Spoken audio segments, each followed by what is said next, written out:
The Spot Track Podcast, talking sports contracts, the salary cap, and business of sports. Hey, everybody, welcome to the SpotTrack.com podcast. I'm Kevin Sylvester, along with Paul Peck and the founder of SpotTrack.com, Mike Giannetti, who is right now loving the start for his New York, and mine too, the New York Mets. Yeah. And me too. You know, I grew up a big Mets Everybody's fan. on board all of a sudden. Oh, yeah. 7 wins Huge and Mets listen fan to as them. a kid. Yeah, except when I was a kid and rooting for the Mets, you rooted for them to get to 500. That was a big deal. So, and then we got a World Series in '86. So hey, I'm not, don't what are you feel bad talking for about? me. You were right there when Nolan Ryan threw his no-hitter for the Mets, right? Yeah. That was a little bit. 73. My first memories of the Mets were watching the '73 World Series against the A's. Not mine. Not yours. That was mine, though. Not mine. But it's been a nice start for the New York. I didn't know we were all. I thought you were a Yankees fan. No, not at all. My dad was a Mets fan, and when you grow up in the New York area, you sort of inherit that, and you have an immense hatred for the other team. Yeah. All my buddies were Yankee fans, and in the '70s, when I was in high school and late '70s, early '80s, the Yankees were great. It wasn't very easy to be a non-Yankee fan. I'll admit I started out as a Yankee fan growing up in central New York, and I loved Reggie Jackson. Everybody loved Reggie Jackson. I used to wear, remember they make those, and we'll get to the stuff, but we're going to talk some baseball today. But I used to wear, you remember those plastic batting helmets you used to get? Oh, yeah. So we get them at the county fair. Not the kind you get with the ice cream Dairy sundaes Queen. at Carvel or Dairy. Tasty Freeze. We got them at the Tasty Freeze. Carvel was my thing. And, if you saw pictures of me as a kid, I had every helmet. So did I. At the ice cream place. And you were so mad if not one girlfriend. If your mom brought you there. Well, that's correct. true. That is correct. If your mom brought you to the ice cream place and you got a sundae, and if you got a double, you were so. It was the only time getting a giant vat of ice cream made you unhappy. I remember being pissed. Not another Brewers helmet. Yes, that's right. I remember getting the Brewers one, and I was pissed. And now I'm like, man, I think the Brewers classic logo was great. Oh, well, yeah, Right? the M and the B with the mitt, absolutely. Yes, or the Mariners one. I remember getting the Mariners one With the pitchfork. with the trident. The trident, right? Yes, and man, that's a good one too. But yes, so I used to wear a Yankees one around all the time because of Reggie Jackson, and I just loved him. And then when he went to the Angels, I was done with the Yankees because they're rid of him. And so I said, I'm going to start rooting for the Mets. And they sucked. Oh, yeah, it's been tough. They were bad. They were tough watch. bad. I mean, Mookie, Hubie Brooks was their best player at the time. Howard Johnson, Mookie Wilson. Right. Oh, yeah. Yeah, and then they got good. And then they trade for Carter, and they trade for Hernandez, and Gooden and Strawberry come, and everything changes. I loved Gary Carter. I did too. He was such a great player. Best. Yep. That's my number 2. The old number 8. That's I've adopted that for sure. That trade, while we're reminiscing here, turned everything around for the Mets. Yeah. Getting Gary Carter, and he was legit. He was a star. He embraced New York. He was a leader. That changed everything for what had been a wayward franchise from the mid-'70s on after they had traded Tom Seaver. Gary Carter was the first legit star that they had, and then that allowed them to start to build, and it allowed them to trade for Keith Hernandez and all the other things that happened. What's funny is the catcher kind of did it twice for them, because then 10 years later when they acquired Mike Piazza, that's right, same thing. That was the piece they needed to push it through again. So that's right. All right, who's better? If you had to pick a Mets catcher, would you take Gary Carter or Mike Piazza? I got to go with Carter. I think he was a better defensive catcher. I think you're both crazy there. Yeah, well, I think in the era of the home run, you got to go Piazza just because he changed the whole Mets franchise with that. I mean, he changed it. I mean, he became the best hitting catcher in the history of the game because he came to Shea Stadium. I mean, everything changed. The analytics will tell you Mike Piazza, no question about it. Just because there's fewer guys who could do what he did. But the two older guys in the room here will say Gary Carter because we're old guys. I'll tell you this, though. Gary Carter probably saved that 80s team. I mean, yes. I mean, that was a bunch of knuckleheads. Oh, incredible knuckleheads. I mean, the stories. I mean, where's the 30 for 30 on just that locker room, let alone, Gooden and Strawberry. But trying to figure out the Dykstra and Strawberry and Gooden and Backman and all those guys. Yes. Oh yeah, there was trouble on that team. Now you're right about Piazza. Imagine that problem. To have if you're doing your the problem your is it's a catcher. The problem is we're talking about catchers and not starting pitchers. You're doing your all-time team, right? You're doing your all-time greatest team, and you have to choose between Gary Carter or Mike Piazza as your catcher. Then you say, "Well, I'll move one to first base." You can't do that. No. You got Keith No, Hernandez over you had there. the best first baseman in the league there. So, that's very, very tough to do. All right, we've drifted way off on the topic. No, we have here. not drifted way off on the topic because, you talk about players moving, right? That's how the Mets, they had to do that via trade, but now you can do it free agency, and we're going to look ahead to 2019 Major League Baseball free agency. Yeah, it's not too early, right? Well, no, it's first not week too of this season. We're looking at next Hey, year already. you can't help but watch, particularly this weekend series between the Mets and the Nationals, and watch Bryce Harper and think, where's he going to be next year? And, please say the Mets. And I love the fact that your story up on Spot Track, on the front page at spottrack.com, you really are understanding how this whole journalism thing works because you've buried the lead because the last guy on your list of potential free agents for 2019 is Bryce Harper, Mike. Well done. I think that's unfair criticism because we all know Harper's on the list and he's building up to Bryce That's Harper. right. I didn't even need to talk about him, really. But, I mean, really, the whole point of this article is we've come off such a crappy free agent class. I mean, with this baseball season, I mean, really, it took forever to get going. And when it did get going, the money just wasn't there. And, the names weren't phenomenal to start with. So, looking ahead is just kind of therapeutic for me at this point because the 2019 class is really something to look at in terms of what could be, what probably will be, and the money that's going to go with it. And really, the discussion obviously starts and ends with Bryce Harper because, as we've seen for the last 10 days of this season already, he's a monster, and when he wants to play, and when he's healthy, and when that team has got him in the position that he's in, and I think this batting coach that he's got behind him right now is really pushing him to the next level. We've heard $400 million. We've heard the biggest contract of all time. We've heard all the numbers. We've heard Yankees. We've heard Cubs. It's all on the table. But let's talk about the realistic, what's really in place for Bryce Harper. The first thing that's realistic is how many teams legitimately can contend for him with their payroll, and how many teams, frankly, does he probably doesn't want to go to Milwaukee or Kansas City. Yep. So that's the question there is how many legitimate teams are going to be in that hunt. And are the Nationals one of them at all? How do they let him go? Yeah, it's a good question. Right? They're obviously going to make an offer. They'd be crazy not to make an offer if they haven't already. That's sort of been a gray area in terms of what's been done over the past couple of months. But I sort of mentioned the hitting coach here, and it's Kevin Long, a Mets tie, by the way, a guy who changed quite a lot of players. And a former Yankee guy, because Alex Rodriguez was talking a lot about him during the broadcast on Sunday night. Let me give you that timeline. He was the Yankees batting coach, and when Curtis Granderson left the Yankees to go to the Mets, love his nickname. He basically, the Grandy Man. When the Grandy Man says you do, and the Grandy Man basically told the Mets front office, this is the guy we got to bring over because this guy changed my swing and got me, into a position where I'm hitting the ball out of the park 50 times a year. So the breadcrumb trail of Kevin Long from Yankees to Mets to Nationals, you can just kind of see the production. You can see that the hitting just evolve into really the launch angle and the velocity and the things that all the analytics are talking about these days. So it's a big deal when you're talking about Bryce Harper and is he going to stay? Because I think he's in a position right now where he can become phenomenal if he's really in tune with Kevin Long, like I think we heard last night. Like you're talking about Alex Rodriguez and the relationship that those two clearly have, and we're seeing just a monster start from Bryce Harper in terms of production and the home runs and things like that. So to me, it might not even be about the money. It could just be about being here with this guy in this ballpark is going to make me a Hall of Famer no matter what. And that's really something to think about because at the end of the day, and I've written it here, and spoiler alert, I just can't see $40 million per year happening.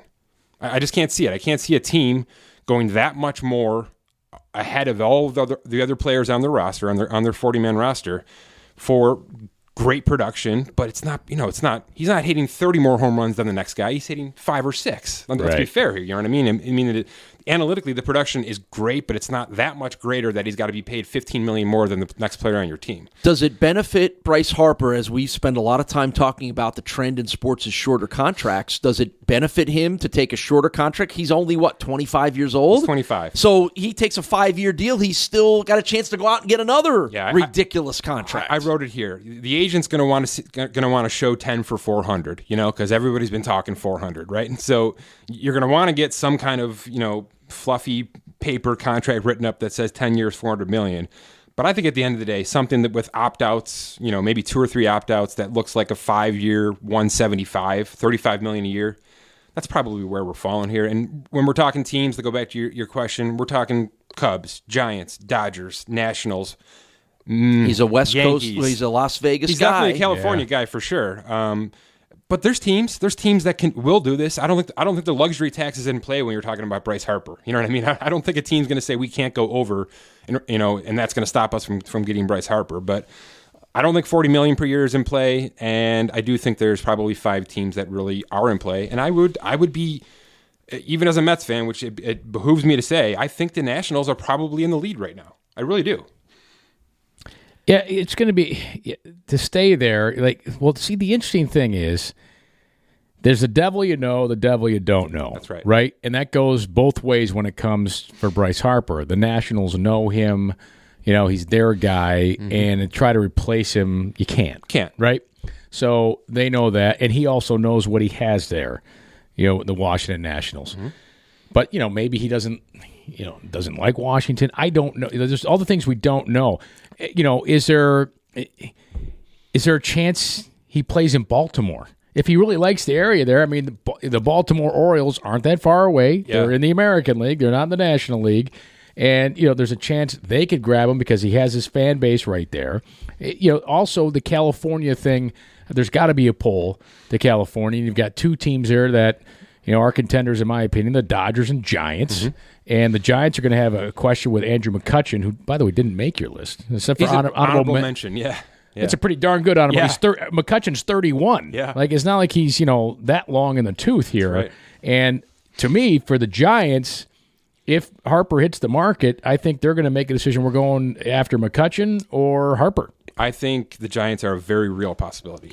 I really do. I think that stadium with that bay out in right field that lefties love hitting into, with a nice right field for him to play. I mean, they're going to move on from Hunter Pence and McCutchen, in my opinion. So there's going to be a couple of nice size holes in that outfield. We've shown that they'll pay, and they'll pay veterans. I mean, they paid some older veterans this year to get themselves back in contention. And they clearly dabbled with Stanton, so they're tuned into looking and being interested in that. And I think the ghost of Barry Bonds out there too is probably intriguing to Bryce Harper, don't you think? Yes. I mean, just that whole being able to maybe walk into that shadow and just obliterate it. You know what I mean? Something with a guy with his ego might love. I think playing in San Francisco, let's face it. I was played baseball growing up, high school, and I'm like, man, I would think about playing in San Francisco. Hey, being a Met guy, I'm like, and that was back when miserable Candlestick Park was the stadium. But the field, now the field, the setting, the tradition they have there, I mean, that's pretty damn appealing. McCovey Cove could become Bryce's Bay. Yeah, right. The last note on Bryce Harper is, and I don't remember the time of it, but it's pretty amazing to remember. I think he was the cover boy in Sports Illustrated when he was like 14 or 15 years old, and you're reading about this kid from Vegas who's doing these things that kids 5 years older aren't doing. It's pretty cool to remember reading that story and now see him become exactly what they thought he could become. I believe that story you're talking about is the decision his dad made to not have him go to high school, right? Put him into a academy, which I think is really an interesting situation for, really across these sports. I mean, we're talking about the one and dones in basketball, right? And is high school and college the right path for those guys? And look at Bryce Harper, and there's a few academy players who, man, when you're 14 and 15 and your kid can do it, if he can really do it, and he's batting left and throwing right like Bryce Harper, man. It's like Sidney Crosby or Connor McDavid. You heard about him when they were 13, 14 years old. And they've lived up to the hype, which doesn't always happen. And Harper's lived up to the hype too, which you imagine the pressure on the guy. Right. Yeah. All right, let's talk about pitchers because it's always such an important position. Wait, so predictions. Hold on. We're not predictions. done yet? Where does Harper end up? Right now, today, where do you think he ends up? I'm going to say Washington doesn't let him leave.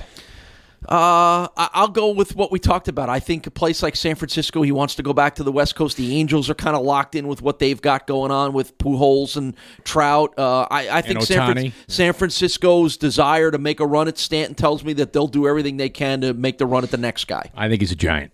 All right, I'm going to throw a sleeper just for giggles, and because can I guess a sleeper? You can. Okay, and there's a multi-sport reason for it. Go ahead.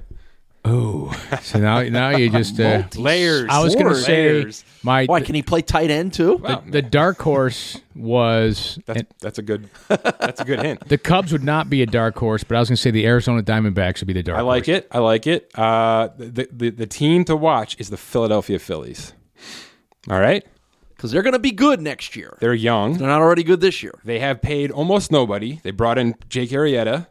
They brought in a bat in Carlos Santana. He could become an immediate impact to that young lineup, which they've already started to lock up in terms of some small contracts. And what about the prospect of Bryce Harper and LeBron James going to Philadelphia this summer? All right.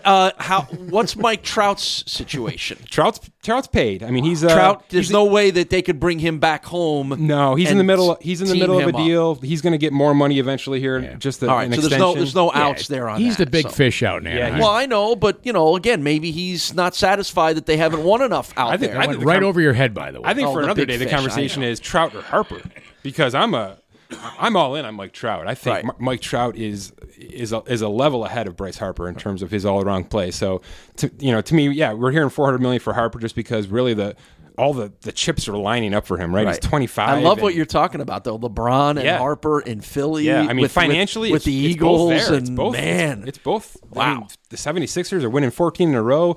They've got cap space for next year. I mean, it's a long shot, but LeBron's going to LA. yeah, he's out of here, right? But it's. I mean, the cards are there for the taking if they want it. So we'll see what happens in the next few months. By the way, the LeBron, I saw the story. We'll get to starting pitching in a second here, but I saw the story like LeBron wants to leave because of Gilbert's support of Trump. Yeah. Really? It's always back to politics, isn't it? Come on. it's all about money. I'm waiting. It's all about it is. But money. I'm waiting to see how this whole Nick Saban thing comes out with LeBron James. You see this, Paul? What, the whole thing about the barbershop thing? Well, yeah, but I think that's what's blown up on whatever. I think it's great actually. I think it's cool that they're, LeBron is saying, "Look, this is my intellectual property, and you're stealing our idea." And Saban's like, "We had a great time doing it. We're going to continue to do it." I think it's right. I mean, Nick, you think about the egos here, where LeBron's got and he's proven to make some savvy investments and business decisions off the court. To be LeBron Inc. And Saban's, what are you talking about here? I'm like one of the best coaches ever in college football. I'm going to do what I do here. I don't care what LeBron James says. All right, while we're on this tangent, I got to throw you something because we've had this discussion before, Kevin, you and I, about the athlete with the most long-term blockbuster value, right? We've talked about a few names.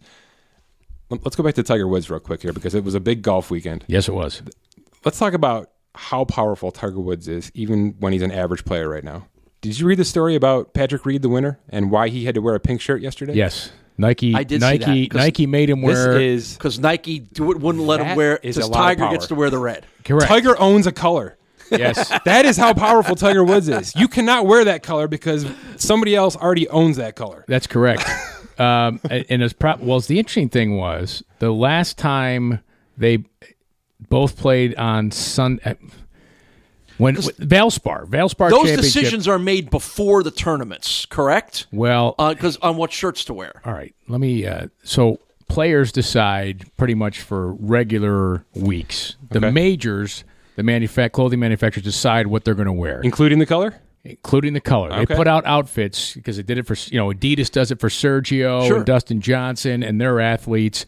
And Nike does it for theirs. They had the special Magnolia caps and shoes. And you can walk into the souvenir office, and I remember at the U.S. Open a few years ago, they had them on display. You can buy the outfit? four Buy the shirts looks, yes. of what they were going to wear every day. So on Thursday, you could go and know what shirt Tiger Woods was going to wear on Sunday and buy it. Well, now Patrick Reed idolized Tiger Woods, as many golfers did, and his demeanor's like Tiger's on the course.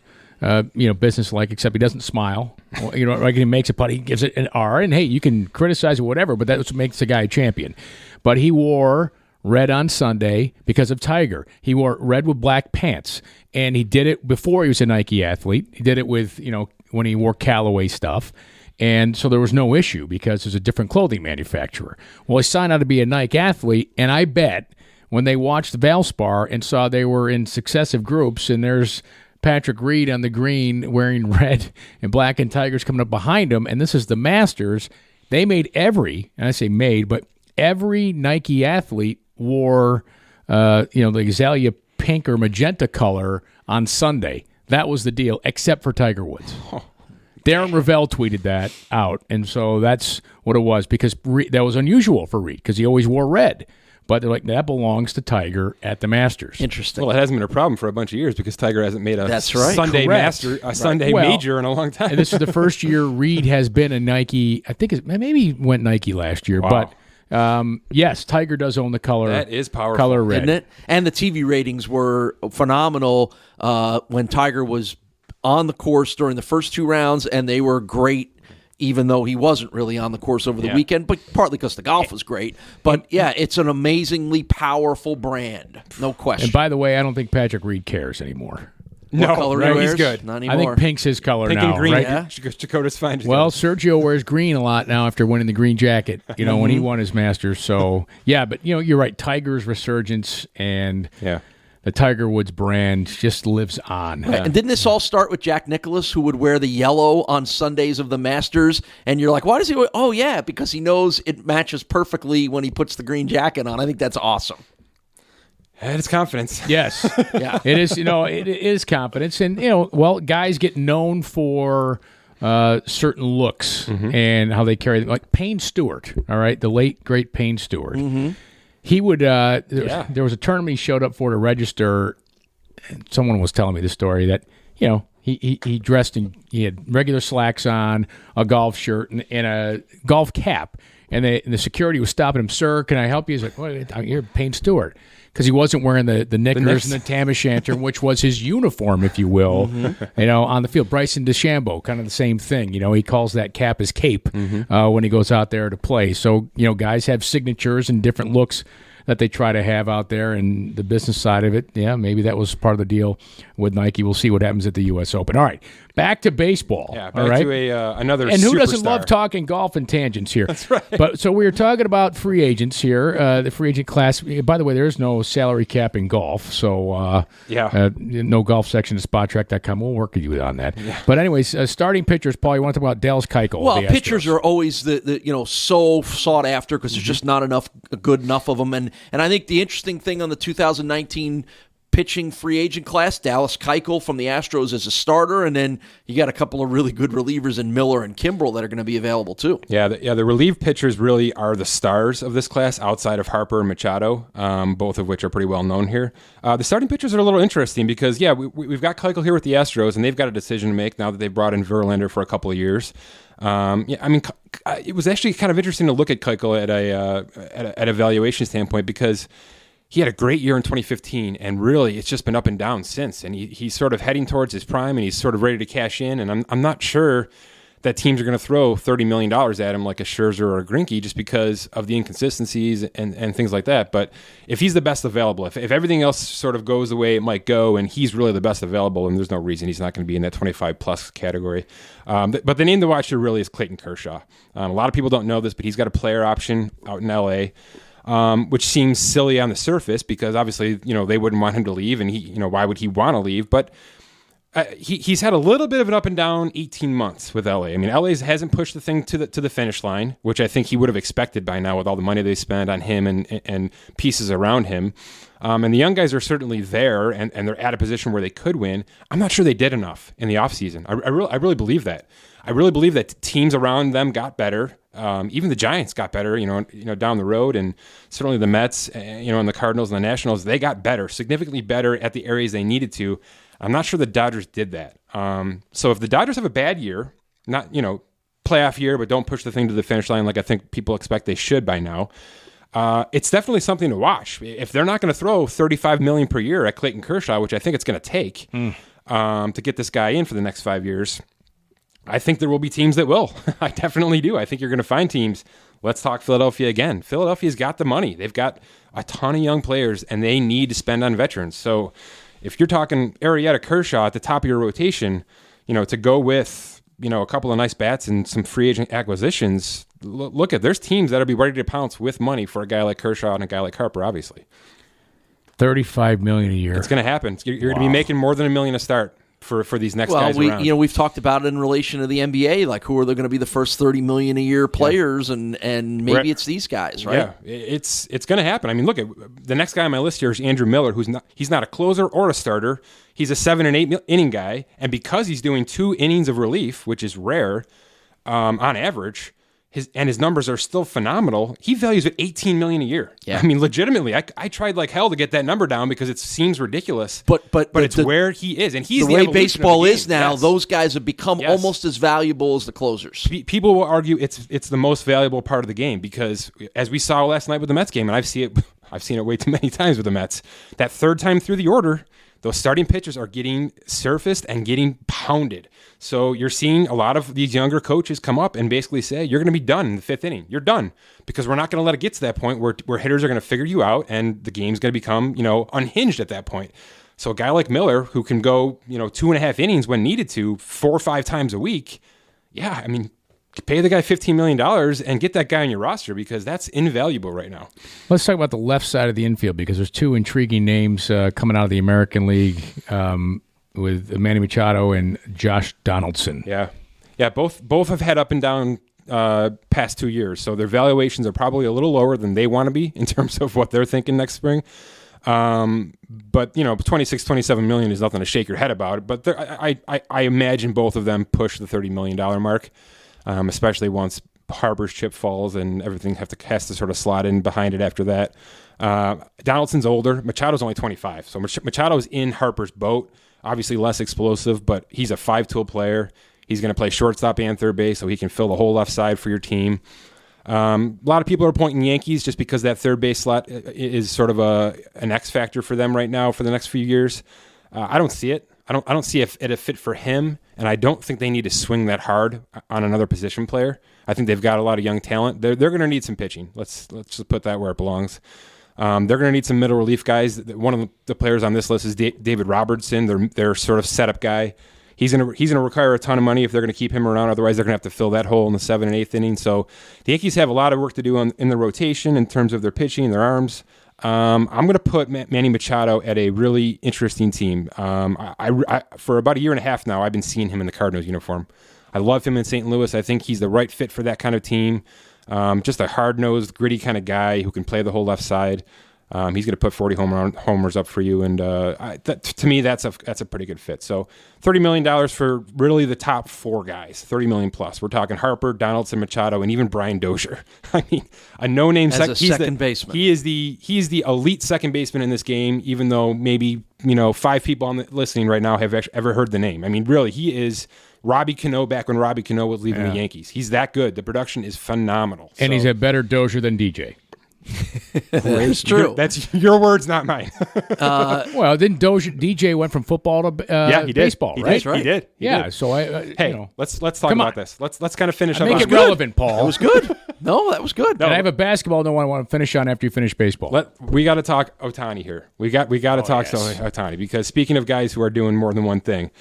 After a tough spring and all the drama about who's going to get him and all of that, this guy is proof in the pudding, man. I mean, this guy, he's not just hitting; he's hitting opposite field. He's Ichiro and he's Hideki Matsui in terms of how that's playing out. I mean, he's hitting it 450. He's hitting it opposite field, and then he's 19 in a row, almost a perfect game yesterday. So. And what do they pay for? They had to pay to talk to him. What did they pay? Yeah, but they're only paying him like $3 million a year, right? I think it was like a $12 million posting fee, I believe. That's correct. I thought it was higher than that. Maybe was it 20? It might have been 20 million. The posting. I remember we were talking about this in the podcast. I could look up for this. And it was like 20. It was a 20 million. I think it was 20 million, the posting fee, just to have the right. And because it was 3 million was going to be the max salary for him. And what a bargain! So let's break down that 3 million because that's the number that gets tossed around now on TV and stuff. The $3 million is a $2.3 million signing bonus, which was what he was slotted just to come over, right? And they're paying him the league minimum. They're paying him $545,000 in terms of his salary. So it's phenomenal. All of this is because he came early. He wanted to come and play here. If he had waited 2 more years, he would have been slotted into a more normal contract. He would have got a lot more money, just to come over. But he wanted to get here at age 23. He wanted to pay his dues the first couple of years and make it all work out. And he is baseball ready. Let's just put it that way. He looks great. He's going to be must-see TV. That whole Angels teams as a whole is something to watch. I'm a frequent Indians game watcher as well, and man, those Angels really put up a fight against those Indians who reigning World Series. So team to watch, player to watch, and talking about money, let's keep an eye on this guy, because how do you pay a starting pitcher who can also hit 35 home runs? You got to pay him for both, don't you? You're going to have to double up. There's on him, $40 million. $20 million, by the way. Was if Harper gets 35, what are you going to pay Otani in 5 years? 45, right? That's the discussion to have. The posting fee was $20 million, by the way. Go. Yeah. I mean, how great is that? The guy, pitches every fifth start for you, and he bats every night, hitting dingers as a DH. I think the conversation we had it a little while ago. Are we going to see more of this? Are we going to see American colleges start to do this? And if a guy can hit, then he's got to be able to pay the dues and do both. Most of the best athletes coming up through Little League, and the pitchers are the best hitters too. Oh yeah, or college, aren't there some legendary? I wish I could throw a name at you. Legendary sort of college guys from the early 2000s that were the best hitters on their team, but obviously realized their long-term benefit was as a pitcher, and there's a lot of guys like that. I mean, growing up watching the Mets, I saw those Braves teams. Tommy Glavine, man, that guy could hit. Hockey player, he could hit. I mean, that guy could hit. So there's value in it. There's a lot of value. We've seen we have seen a lot of pitchers that can do a little bit more with the stick now. We're seeing them slide at 8th in the lineup. I don't know if you've seen this. Rick Ankiel, right? Remember that? When everything went awry, he played outfield because he's such a good hitter. Yeah. So that was an incredible story if you haven't seen that. There's a documentary on him. It's just phenomenal. His book, I almost snagged it. Phenomenal. All right. I want to finish up with basketball real quick. Yep. Boy, the Boston Celtics. Their two biggest acquisitions are out. Second seed in the NBA Eastern Conference, and Hayward, of course, the opening night, the gruesome injury, and now Kyrie Irving. Not their luck. The reason I bring this up, it's setting up to me for LeBron. It is. And the Cavaliers to make it out of the East again. With all apologies to the Raptors, I still think Cleveland's a team to beat. Or the Sixers. Sixers too, right? I still think Cleveland's a team to beat. It's LeBron's division. No question. It's a conference to sweep right now. Everybody else is sort of falling in line, aren't they? I mean, isn't this sort of how it always seems to work for LeBron this time of year? I mean, generally what happens is he's taking half these games off right now and resting himself, and he's even had a vacation usually by now. Remember you know about this? He takes his Miami vacation and really gets himself mentally ready for this. He's done none of this. He's pushed through with this team. I mean, he's actually speaking like this as well, as if to say, I'm all in right now. I'm not taking breaks. I'm the best player in the league right now, and I think the conference is lining up, and Golden State's slipping, the Spurs are slipping out west. There's a clear path to another title here if he wants it. I think as it stands today, it would be Raptors against the Wizards, Celtics against the Bucks, and I think the Bucks win it now. Yep. I think that sets up great for Giannis, which would be great. The Heat would play the Sixers. That's the Sixers all the way. Cavs, Pacers. Cavs will beat the Pacers with that, and it's just, and then they'll play the Raptors, and they'll knock out the Raptors because Raptors are good. Raptors have been great this year. But we're talking about LeBron in the playoffs, and he's just a beast. It's coming. So good. It's coming. So good. And it'll be interesting if he makes the finals again and they win, because I think there's a chance of that this year. I just think there's some cracks in the armor of Golden State. And I think the Cavaliers can win the championship, and then it'll be really interesting when he goes. So let's set up the next week's episode, because I've already had this on the back burner, but you're leading right to it. Let's talk next week. Preview out there for the fans. Big tease for you. I want to talk about how teams build leading up to a superstar who could leave. We've got Harper. We've got LeBron. We've got a few other names off in terms of the other sports. Tom Brady for one. How do these teams deal with the last couple years? Because obviously you've got to be all in to try to win, because it's your last few years, but you've got to put yourself in a position to be able to rebuild on the fly as well too, and not just break it all down. So next week, interesting. All right, I really want to talk about the economics of how to win with your superstar. Because we're going to have a lot of examples. We're going to have a lot of examples that we can cite. So sounds good. All right, that's next week. Mike, great stuff as always. Enjoyed the baseball discussion, mixed in with some golf and basketball in there. Paul, I'm glad you're a Met fan too, and we're glad you're listening to the SpotTrack.com podcast.